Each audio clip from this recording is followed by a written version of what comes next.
অভাব কখনো অভিশাপ নয়, অভাবই পারে তোমাকে প্রতিষ্ঠিত করতে। রাতে অন্ধকার ঘনিয়েছে, মাটির ঘরের ছোট্ট প্রদীপটি টিপ টিপ করে জ্বলছে। বাইরে হালকা বৃষ্টি হচ্ছে, টিনের চালে টপ টপ করে পানি পড়ছে।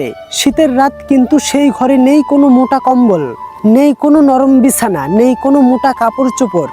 একটি পুরনো খেজুর পাতার পাটি আর একটি পাতলা চাদর। গরিব পিতা আব্দুল মালিক তার সন্তান রাফিকে কাছে ডেকে বললেন, বাবা, আজ তোকে একটা গল্প শোনাবো। এটা কোনো রূপকথার গল্প নয়, একেবারে সত্যি গল্প। এই গল্প শুনে তুই বুঝবি অভাব কষ্টের হলেও এর ভিতরে মর্যাদা লুকিয়ে আছে। রাফি অবাক চোখে বাবার দিকে তাকালো। অনেক বছর আগে, আমার বয়স তখন তোর চেয়েও কম, আমাদের বাড়িতে একদিন ভাত রান্না করার মতো চাল ছিল না। মা চুপচাপ আমাদের জন্য ভাতের বদলে লাল লবণ দিয়ে গরম পানি খাওয়াতেন। আমরা ভেবেই নিতাম এটা নাকি এক ধরনের স্যুপ। পেট ভরে যেত না, কিন্তু আমরা মায়ের মুখের দিকে তাকিয়ে কোনো অভিযোগ করতাম না।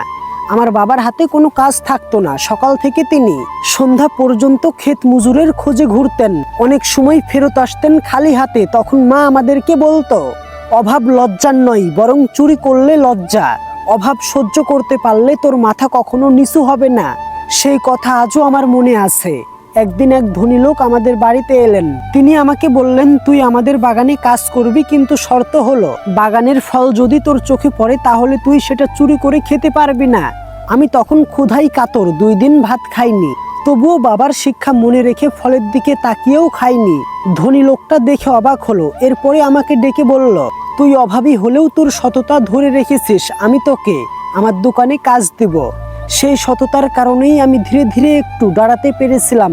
সন্তানের চোখ ভিজে যায়। মালিক থেমে গিয়ে ছেলের মাথায় হাত বুলিয়ে দিয়ে বললেন, বাবা, আমরা গরিব, এটা ঠিক, আমাদের ঘরে হয়তো বিলাসিতা নেই, কিন্তু এই অভাব আমাদেরকে শিখিয়েছে মানুষকে কিভাবে সৎ থাকতে হয়, কিভাবে অল্পতে খুশি থাকতে হয়। মনে রাখিস, বিলাসিতা মানুষকে অলস আর অকৃতজ্ঞ করে দেয়, কিন্তু অভাব মানুষকে পরিশ্রমী, ধৈর্যশীল আর মর্যাদাবান বানায়। তুই যখন বড় হবি তখন হয়তো ধনী হবি, কিন্তু অভাবের মর্যাদা কোনোদিনই ভুলে যাবি না। অল্প খাবার থাকলেও যদি তা ঘামের টাকায় আসে, তবে সেটা রাজকীয় ভোজের চেয়েও সম্মানের। রাফির চোখে পানি জমে গেল। সে বাবার গলা জড়িয়ে ধরে বলল, বাবা, আমি বুঝেছি, আমি কোনোদিন বিলাসিতার লোভ করব না। আমি অভাবকে মর্যাদা হিসেবেই দেখব। বাইরে বৃষ্টি তখনও ঝরছে, কিন্তু ঘরের ভিতরে আলোটা যেন আরো বেশি উজ্জ্বল হয়ে উঠল। অভাবের ভিতরেও সেই পরিবারে জন্ম নিল এক অমূল্য সম্পদ, ধৈর্য, পরিশ্রম, সততা, মর্যাদা। এই গল্প থেকে একটা জিনিসই বলা যায়, অভাব কখনো অভিশাপ নয়, বরং মানুষের চরিত্রকে সুন্দরভাবে গড়ে তোলে।